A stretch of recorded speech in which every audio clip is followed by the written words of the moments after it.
This episode of A Beacon of Hope is proudly brought to you by Campfire Studios. To find out more, visit campfirestudios.co.nz. 2, 3, 4.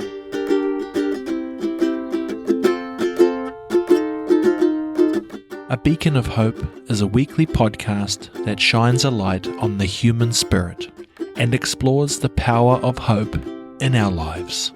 Join me, Will Fleming, as I talk to people from all walks of life about where they find hope and how they use it to navigate life's challenges. Be good, be safe, and be happy. Hey everyone, welcome to this podcast. Welcome to this episode of my podcast, A Beacon of Hope. This intro will be slightly different to the others.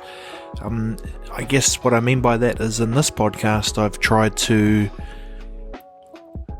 be a bit more strategic or niche, zooming in, as I've called it, to people about my areas of interest. I mean, this is a podcast about hope, and it's evolving as things evolve, and so am I as I work my way through what it means to be a podcast host, to be a podcast professional.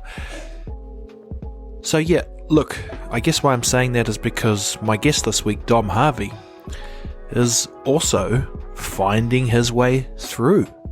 And that's really interesting to me, particularly around the idea of having a very successful radio career and now having a very successful podcast career. And on the surface, those things look similar, but as we attempt to break down on this podcast, they're absolutely different, you know. And for all the ways that you feel in your soul, in your gut, that life is too, you know, that some things just feel inauthentic because maybe they are, versus authentic because it is. And so I guess with that said, I don't have a big introduction to Dom. You probably know him from The Edge and the radio stuff for the last 20 plus years, but you're going to meet another side of that person that we heard on the airwaves, and I'm just so fascinated with that, and it's something that I have been fascinated in for years in terms of podcasting. Who is the real us? You know, are we willing to share that with people? And when we do, what are the good and bad things that come from that? So, all fascinating topics. I thought I'd just acknowledge the fact that, you know, even in this podcast, most of the other intros I write. And I've been trying to do that as practice to myself, to say you don't always have to be freestyling and on the edge. But today, I felt like being on the edge and a bit more vulnerable with you, the audience. Ironically, as we talk about Dom, who came from the edge. So that sounded better when I said it in my mind than out loud. However, it is authentic to me right now, and I hope this podcast episode is authentic to you. Dom, thank you for joining me on the podcast, brother. It's awesome getting to know you, and look forward to many conversations in the future. Take care, everybody. Enjoy this episode. Dom, man, thanks for saying yes. I like to just admit to everyone listening and watching that was a DM. You know, you've kind of been replying, because most people don't reply, but you do. So thanks for coming on the podcast, bro.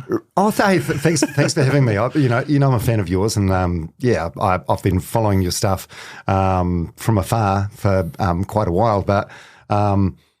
Up until a couple of years ago, I was doing breakfast radio hours, so I was always tired, and you get asked to go on podcasts, and I didn't sort of have the energy for it. But now that I'm doing my own podcast and I'm not bloody tired all the time, if someone asks me, I'll try and go on. Yeah, always, because it's like I realize how much hard work goes into it, and how for most people it's a labor of love and a hobby rather than a career.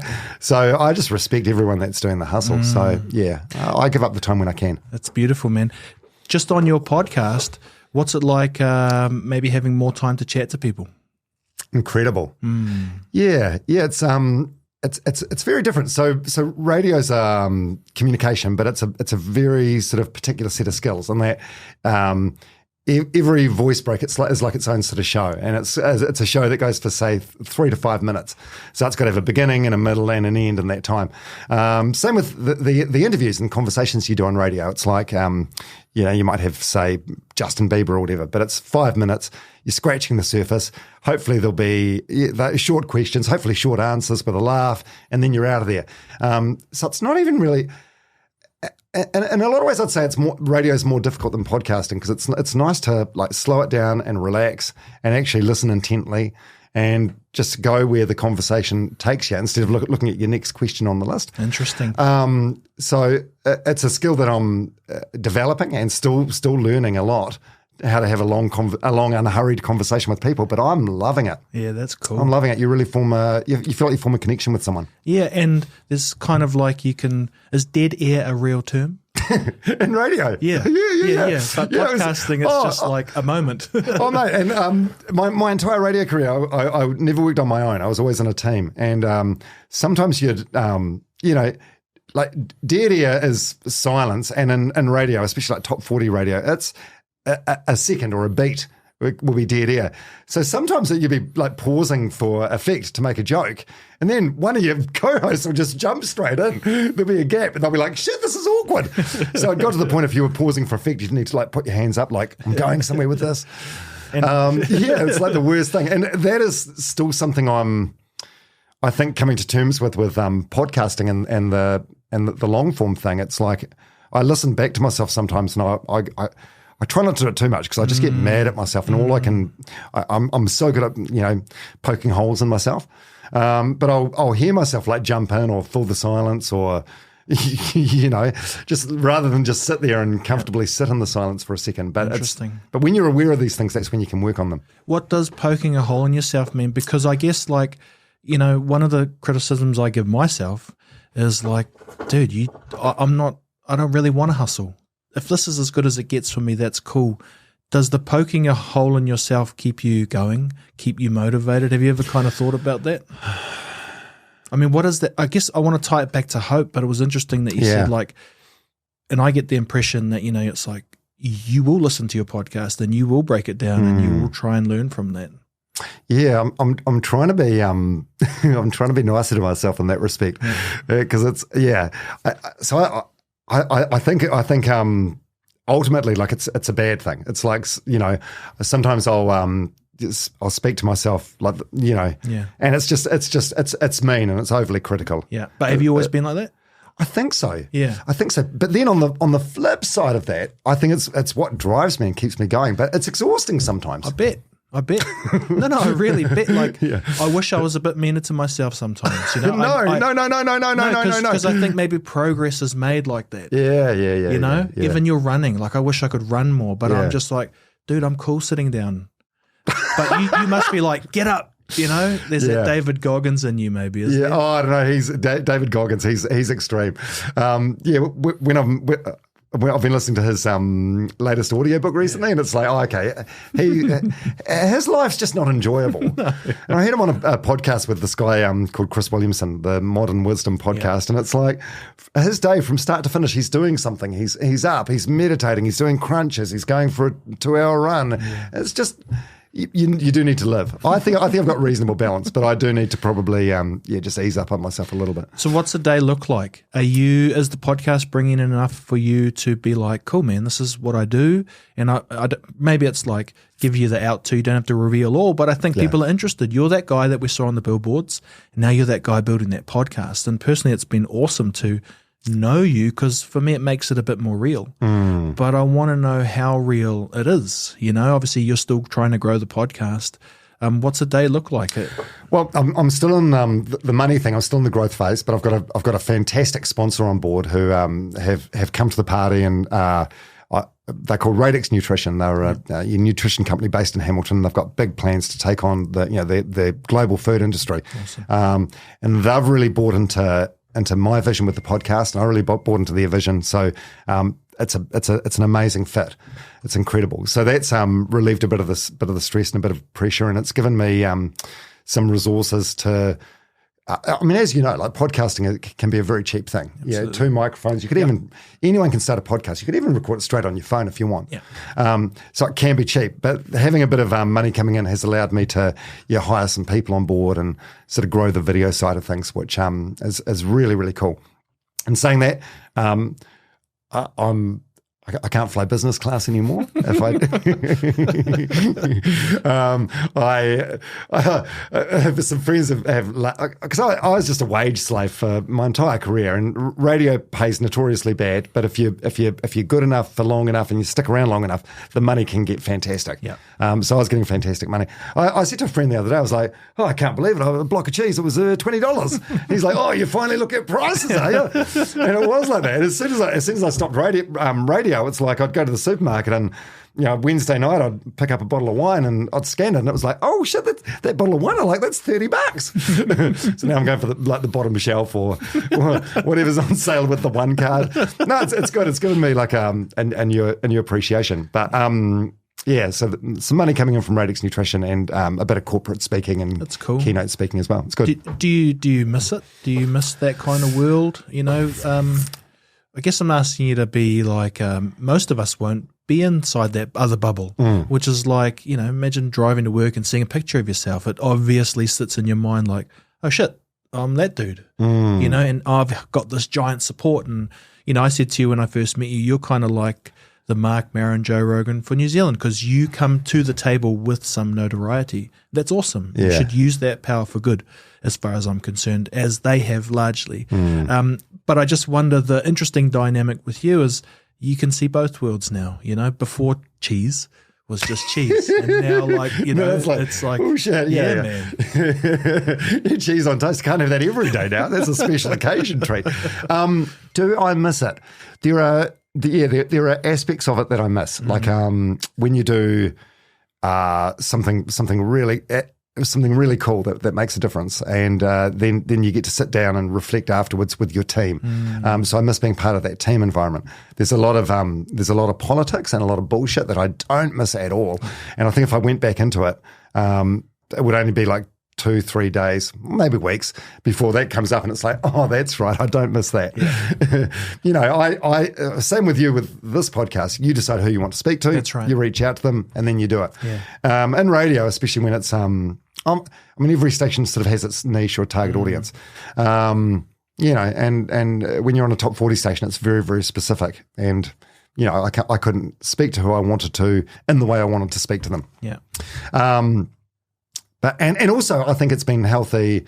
Cause I got into radio when I was 17 and 3 months, and then that was all I knew. So it's been nice for the first time in my adult life to pause and take a step back from it. True. And realize that outside of radio, no one gives a flying fuck. And what I mean by that is, like, I used to get like anxiety and panic attack the night before and the morning of radio ratings.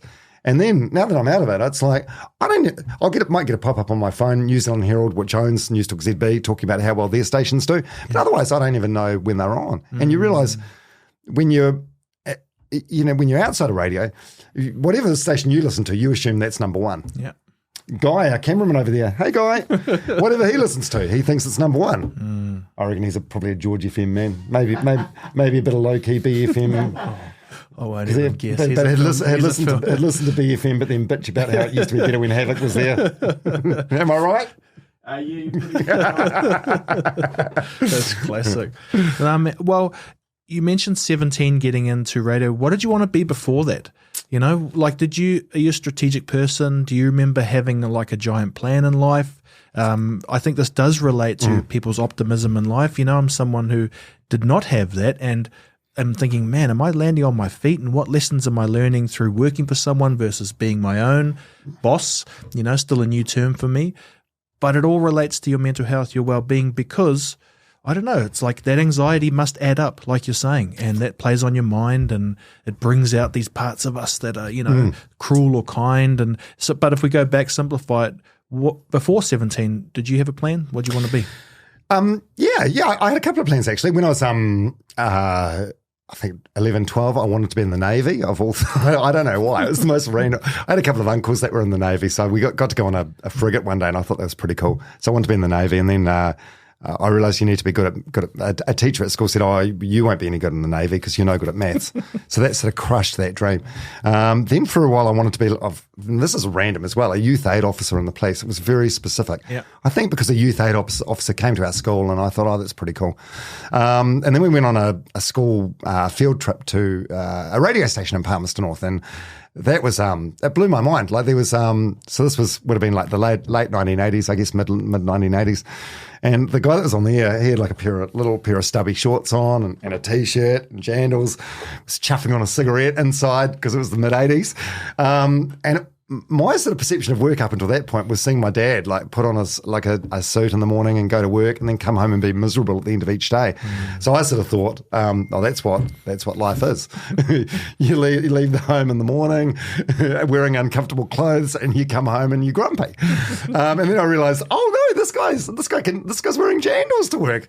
Yeah. So that was it for me. The seed was sort of sown really. Yeah, and that was it. And then radio just, was that part of your big chapter of your life, right? I guess it's my entire life. Relentless pursuit of morning after morning, rating after rating. And then for 30 years. Yeah, far out. It's quite unique, hey? In terms of that longevity. If I think about my dad, maybe they had jobs for a long time. Juxtapose it to today, it's kind of opposite, right? People have jobs for a week and then they move on. Yeah. I never sort of realised that, but I think radio people for the most part do sort of do that. I'm thinking of some of my best friends that I know through radio, and they're all sort of like lifers. But then I see other people that I follow on LinkedIn and stuff, and it's like, oh shit, they worked there for 2 years, then here for a year, and it's like that's the normal sort of thing. Yeah. But radio, it's just one of those industries. I think it sort of hooks people in. But it can be unhealthy in a way, as I was saying before, like about the ratings. Like it does become all consuming when you're in there. Absolutely. And you realise it's not for most people. It's just like a little bit of background noise on their commute. And do you have any observations on how media's changed over those years? I mean, obviously we came through COVID and whatnot, and media was huge, right? Regardless where you sit on the fence, if it was a good or bad thing, that was where our attention was, on the adverts, on the stations, the airways, whether that be TV, radio, online or whatnot. Was it your role when you were getting into it to be the perfect person, to be the brand, because I assume when you reached your heights or whatever that means for me, you have to be kind of careful of what you say, and you can't drop F-bombs, or you know what I mean? There's a board to report to, etc. Yeah. Well, my sort of on-air shtick, because I was always part of a team, was to be the one that said outrageous stuff. Yeah. But it was sort of like fake outrageous stuff, really, in a way. Obviously, everything's quite sort of calculated, I guess, in a way. Interesting. But but when you are dancing on that line, there are times where you're going to cross over it. It's so interesting. Because it's not obvious to us listening that it is planned like that. Well, you got to, I mean, you need to have different roles. It's like if you look at, I suppose the perfect example of this would be the TV show Friends. There's 6 characters and they're all really well defined. Joey will say something and you'll laugh, and it's like, trust Joey to say that. Yeah. They're well defined. And radio shows have got to be kind of the same. It's no use having 3 people with exactly the same opinion. I think they've sort of eased up on that a little bit. So it's like, because they were always like, just be yourself. But then it's like, no, be yourself, but also have a different opinion to these 2 people. Does podcasting have those kind of things for you? Are there any of these rules that you're following that you're being pushed towards, or is it quite organic? It's quite organic. Yeah. I'm just what I'm trying to do is I think when I don't know this for sure, but I'm thinking when people came into our radio show as a guest, they were probably often nervous because they're like, what's Dom gonna throw at me or whatever. Like it was just cause we were encouraged to be like unpredictable. And sometimes that I would do that. I'm not proud of this at the expense of someone else. It would be like, just that sort of ratings driven. Now I'm just trying to build like a safe, comfortable space with people. That's awesome. Like I'll say to every guest at the end of each podcast, I'm like, look, listen, it won't be coming out for a few weeks, but I'll send you a copy. If you want anything taken out, that's all good. Because I'm just not into, I don't know. I just want everyone, it's not always going to be possible, but you want everyone to go away having a positive experience. I just think it's a huge thing, Dom. What we're talking about here is like again, on the surface, they just seem like two pieces of content, right? Your radio show or a radio show versus a podcast, but it's quite different, And Yeah. Just like the magic of content and being a fan of something, it's not obvious. I sometimes sit and watch the news and I'm like, Simon's got an earpiece and connected to that is a team. And he's looking through a screen which he's reading. And it's not just him, but it's the illusion that it is. And I just, that's why it's cool to chat to you. And I really want to make clear that, you're on the edge, literally, when you're doing a podcast, trying to connect with someone in a safe way, or they will close on you. I guess when you got Rachel Hunter sitting there, if you don't ask the right question at the right time with the right feeling, she's smart enough to be like, I'll give you the generic answer then. yeah. That's the beauty. Flip into autopilot. Yeah. And the she sent me a message afterwards actually, since you bring up Rachel Hunter, and it was the highest compliment I think. She's like, oh my God, Dom. She goes, I'm nervous. She said, I can't remember what I said. She said, I was like that comfortable. And she said, we went to places that I haven't gone to in years. I thought, that's a huge, huge compliment. Yeah. That's awesome. But then, you have people like Rachel that are prepared to come around and give up an hour and a half of their time. She wasn't promoting it. That's the thing with radio interviews. Everyone's always promoting something. So you'll have Mark Richardson coming in because there's a new season of The Block starting or whatever it happens to be. Most people I've had on the podcast, there's no reason for them to do it. Why do you think they do then? Are they sensing, just in your opinion, are they sensing that there's a need for some deeper connection if we're going online now? Do you think that's why, or is she just doing you a favor? Because I would like to think people want to be more authentic, but we've been burnt that way. How do you mean? How do you mean we've been? Maybe traditionally in the media, magazines and stuff, you'll say something and it's written out of context because you didn't own the raw footage. But on a podcast, you're encouraged to show the whole lot. And okay. I'm with you. I think that's completely true. That's completely true. I had another podcast. There's a guy called Zane Robertson, who one of New Zealand's best middle distance runners, and he's been banned for 7 years for doping. And he came on my podcast. It was like a New Zealand exclusive. So then there were excerpts of that podcast picked up by the news media and whatever. But he said to me, and I thought, this is really interesting. He goes, the reason I decided to do a podcast with you is this way the news can get their bits, and if anything's taken out of context, then I can say to people, hey, that's not how it was meant. Go and listen to the whole podcast. Yeah. So, I think people are maybe tired of being like misconstrued or, having their words taken out of context. Absolutely.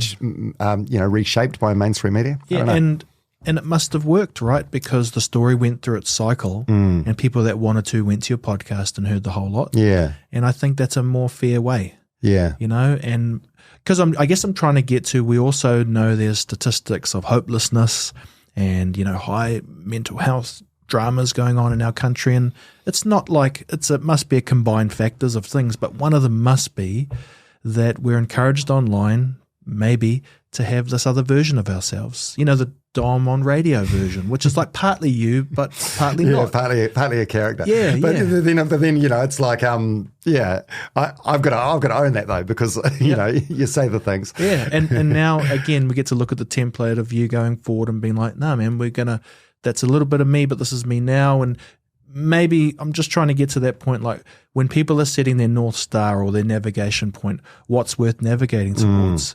and I guess that's not all on us to kind of talk about here, but maybe just because you're here, have you had moments in your life where you've actually thought, man, this is really tough and things are leaning on me? And I guess what I'm asking, Dom, is maybe don't go into them, but talk about the strategies of hope that you found in those times. What are things that you lean on when the crunch is on you?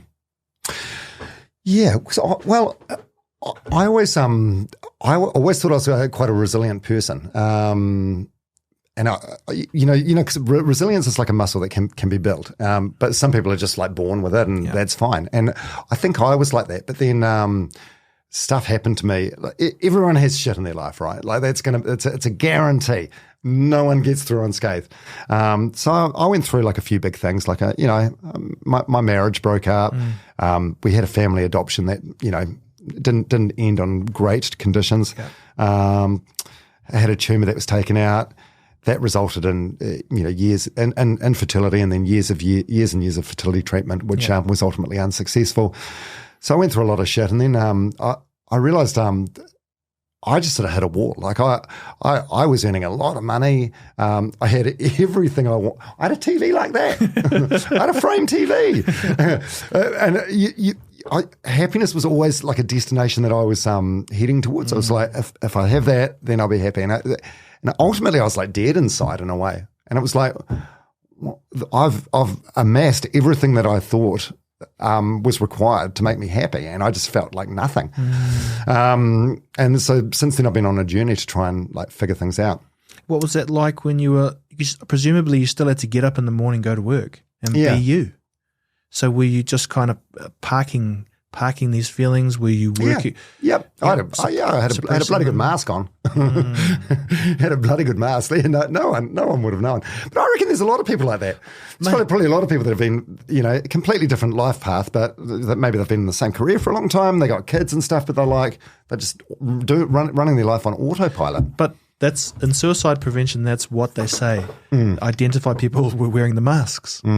And it's hard though. It's hard. I wore a bloody good mask. For how long do you think? Oh, years and years and years. But I think, so I went to like an all boys school in the 1980s, and so like vulnerability is like a big buzzword these days. But back then, you would show no weakness because. And I suppose I probably maybe got that mixed up with resilience as well. Gotcha. Like, you'd show no weakness because if you showed any sort of weakness or vulnerability, there's every chance in the world that it would be weaponized against you. Yeah. So I took a great pride in the fact that I was a hard bastard. I'd never cry or anything like that. And then it's just.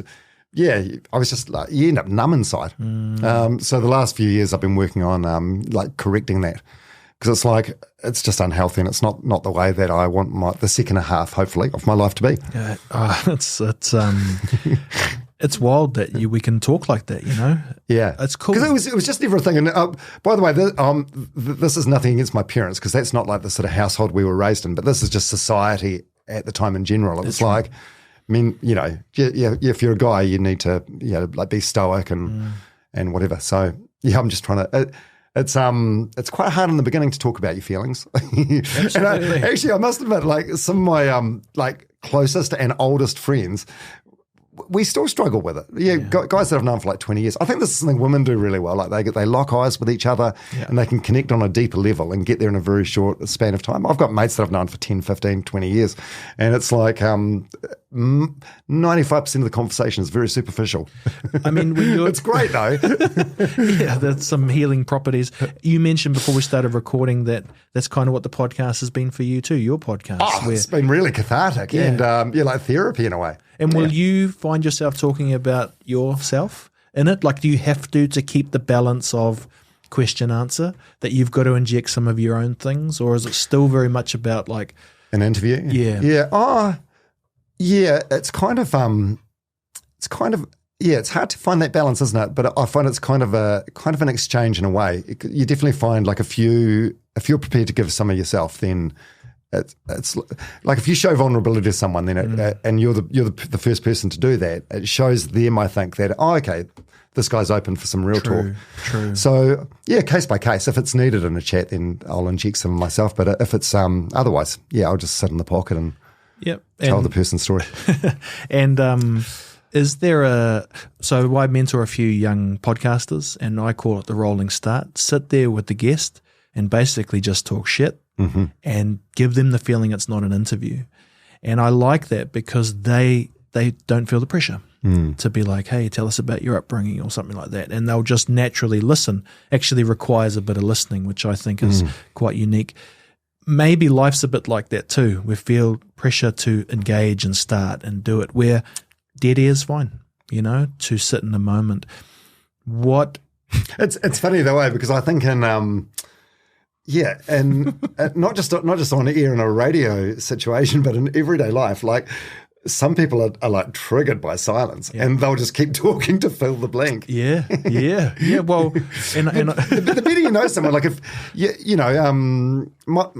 got a long distance relationship with my girlfriend. She's up from Wellington, and we were sitting watching a movie last night, and then just hanging out in the lounge. And it's like it's comfortable silence. Yeah. If you can be comfortably silent with someone, it's beautiful, right? Absolutely. I think it means a shitload too when you say it, because you were on that cycle of.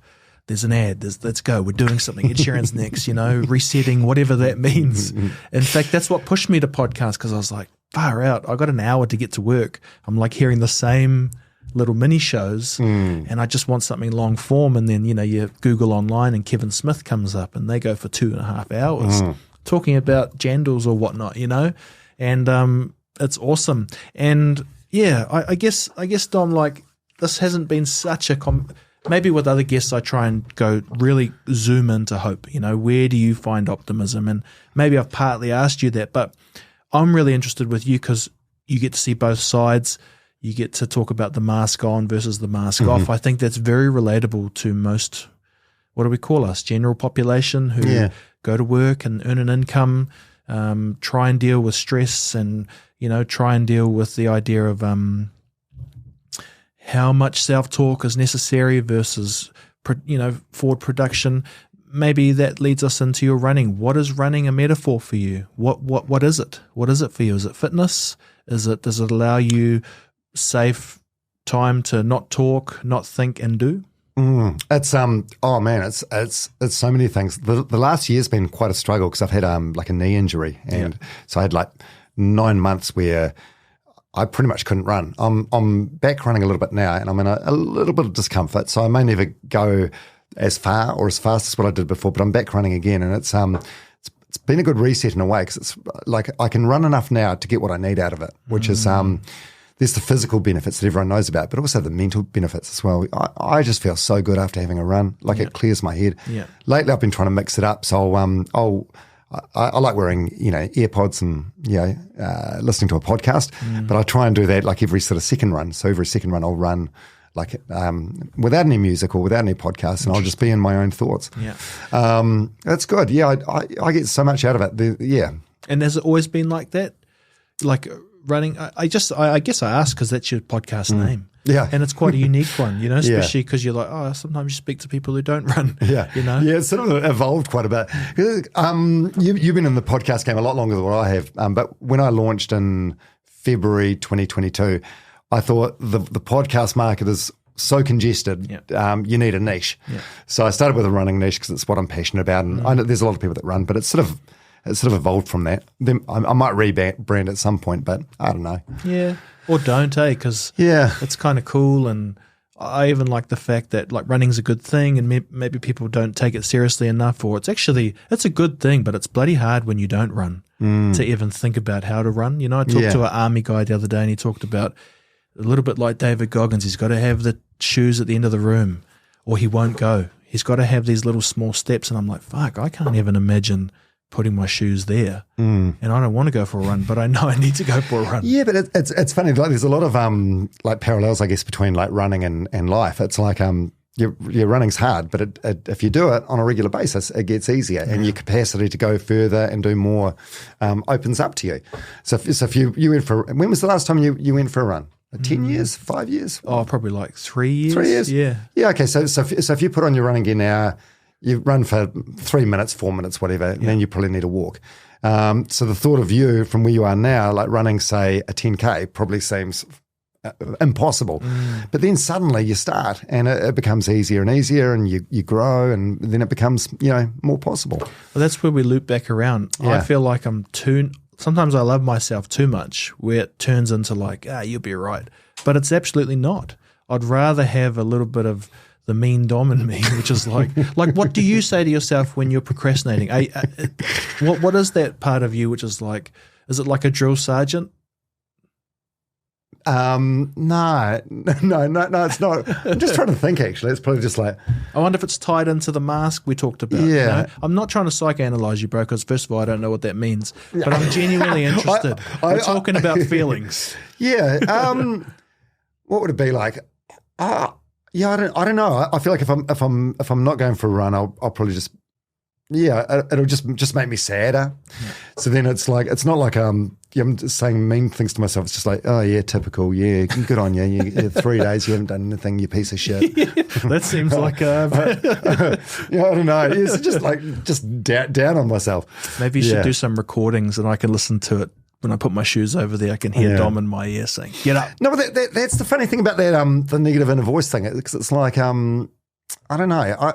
I suppose it's probably I've had like 5 sessions of counselling, and now I find myself trying to psychoanalyze myself. It's like I've got a master's degree in it. But I'll be like, negative self-talk like that, it's probably rooted in like low self-esteem or something somewhere. But then on the flip side of that, if you said to me now, oh, look at you, Dom, you sack of shit, you haven't been for a run for 3 days, I'd be like, fuck you, Will. Yeah. And then I'd probably grab my water bottle and get through this little space here and storm out in dramatic fashion. There we go. And I think that's a positive self-esteem, that I'm not going to let someone else treat me like shit. But it's like, why would you do it to yourself? Like, I understand. I'm not very smart, but I'm smart enough to know that it defies common sense. Yeah, it's funny though, because I'm the opposite. I can sit there. I've sat there with someone on that side saying, fuck you, Will. And I'm like, okay. Really? Well, most of us have, because these are different characters we have, you know? Yeah. And but would you only let certain people speak to you like that, or? Well, here we go, psychoanalyzing. Welcome to Runners Only with Dom Harvey. No. Well, I think it's subtle bits of control. That's why I'm so fascinated with running my own business now, because when you're working for somebody, they don't just pay you, they own you a bit, you know? Yeah. And they can weasel their shit into your shit. And all of a sudden you're sitting there and someone's telling you like, oh, you seemed angry this morning. You're like, really? I'm fucking nice guy, you know? And that's not just a nice guy, fucking nice guy. Fucking nice guy. And you seem angry now. That's right. But it's the way you're their injecting shit. the F word into it's this. Their shit. There we go. But, you know, that's why, I mean, having a bit of inner critic, I think, is so necessary. And I think that's the inner critic that, you know, might help you on those darker days too. Come on, get up. Because what you've just kind of talked about is an inner critic that's got your back sometimes, you know? Yeah. Protector. Whereas if you don't have that, it's like you've relied on other people. You've outsourced all your well-being. And I think that's not good. And I'm enjoying the benefits, as my friend Guy is, of we'll do it on our terms. Yeah. And it won't be perfect, but I'll worry about our own KPIs. You worry about yours, you know? Yeah, there is something very satisfying about that. Absolutely. And, immensely. And I think it's not championed because it maybe serves a bigger narrative, which is like, if we can own your data, we kind of own you. I mean, that is what happens in the case of a lot of the community work we work in South Auckland, for example. People don't own their own data, so they can't even know what is being lobbied for, you know? And I guess for me, Dom, you just represent someone who's like, it's on your terms now. And that's good shit. Look at me swearing heaps. And also should be celebrated. And tactically, what are the tools to follow that? You know, are you kind of worried at all about following your own path, that the money will dry up or opportunities will dry up? Or are you just like, man, I'll arrive where I need to? I'm trying to be more sort of philosophical about it. Like, there's some quote I saw on TikTok. It's like, what is meant for me won't go past me, something like that. And then I had the legend that's Mike King on the podcast, and he talked about how he used to be real driven and competitive and hungry. And he goes, if there was a door in front of me that was shut, I'd bust that door down. He goes, now I just wander along, and if the door's open, I'll walk into it. And so I'm trying to be a little bit of both. Like I'm quite a driven person, but I'm just trying to chill the fuck out a little bit. But no, like the growth seems to be really good. Like if you work hard at something and you work every day, whatever it is that you're working on, you're gonna get better.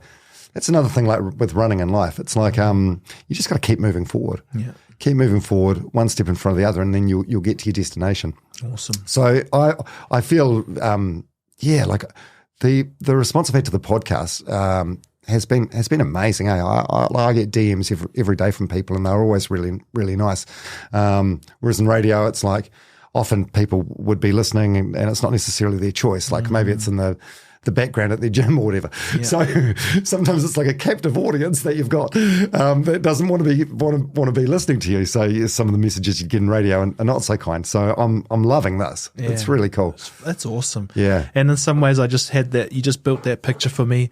There's the person in the gym. They're trying to get through the set.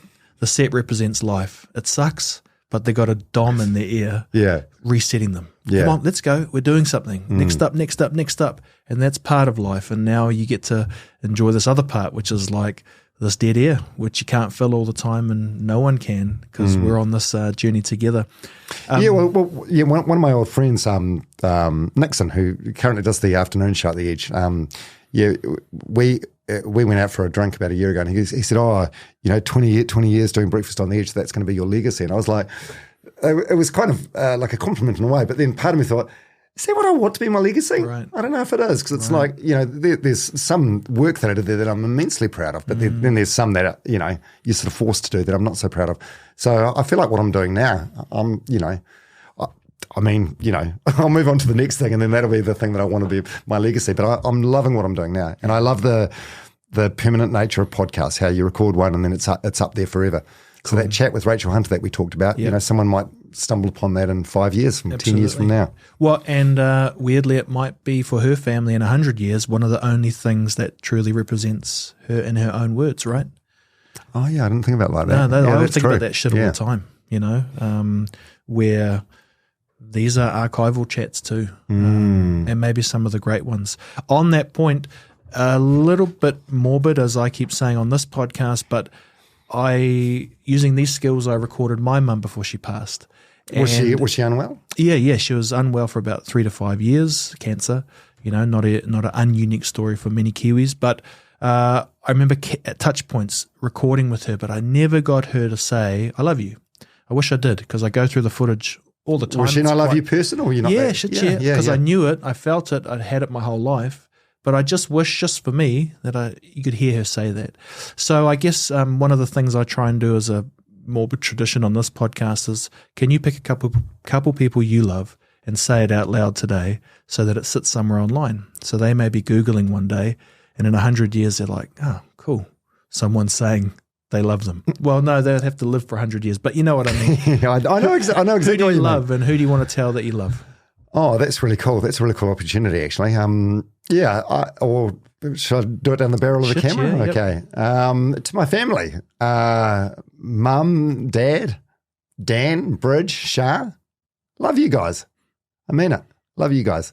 We're not really a family that sort of says that. Like we're quite, I don't know. Like we're a close family in that we know we've got each other's back and stuff. But we just, I suppose we're not an overly affectionate family. And mum and dad broke up, so there's that sort of fractured relationship, and things are sort of awkward. And and no one's ever.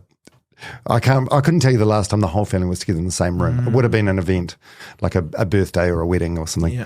Yeah. But no, the love is definitely there. It's cool, man. And I just get a sense that sometimes we need to hear it. Yeah. And those simple things we may have parked because life's quick and it's interesting and there's lots of things going on. But I love you, I'd trade a lot in to have recorded my mum saying it. So it doesn't have to be a memory. So anyway. How cool that you got that podcast. I thought of doing like that as a service for a while, like a legacy podcast, or so you could record a podcast with a family member but I don't know, it just seemed almost a little like to do it as like a business sort of thing. It almost seemed like a bit potentially exploitative or something, even though it's not.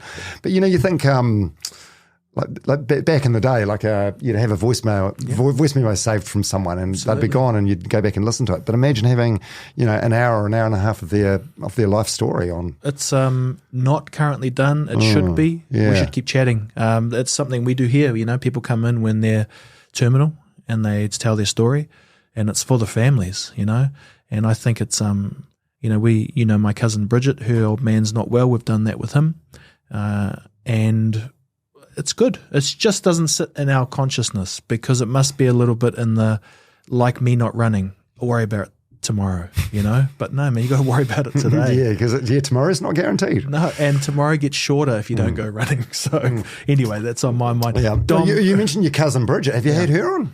No. I She's too intelligent. She's a lawyer, and I keep her in my back pocket for if I get into shit. Yeah. She's an employment. She's my go-to employment lawyer. yeah, exactly. I've got 3 numbers committed to memory. My girlfriend, my mum, and my employment lawyer, There Bridget. you go. See, that's a good ad. Where can people follow you if they're wanting to check out the stuff you're doing? Dom Harvey NZ on Instagram or on any streaming app. Just if you search Dom Harvey, it'll come up. Where are all the questions about hope? Are we wrapping up? We've gone through them. Oh, have we? You just didn't know because you just got podcasted. Oh, baby. One little observation from you: how did I do as a non-broadcast professional interviewing you? I love being interviewed by you. You've got a real calm sort of presence. Nice. And and you listen intently, and you've got kind eyes too, thanks, which mate. I think encourage people to open up. I've never heard that before, Dom Harvey. Thank you so Kind much. eyes. Got that? We're going to clip that up for social media. Thanks, Dom. Appreciate it, bro. Love you. Well, love you. I love you too, man. Love you too. This episode of A Beacon of Hope is proudly brought to you by Campfire Studios. Campfire Studios is an impact-led organisation amplifying the voices of Māori and Pasifika communities via podcasting and video content. To find out more, visit campfirestudios.co.nz. 2, 3, 4.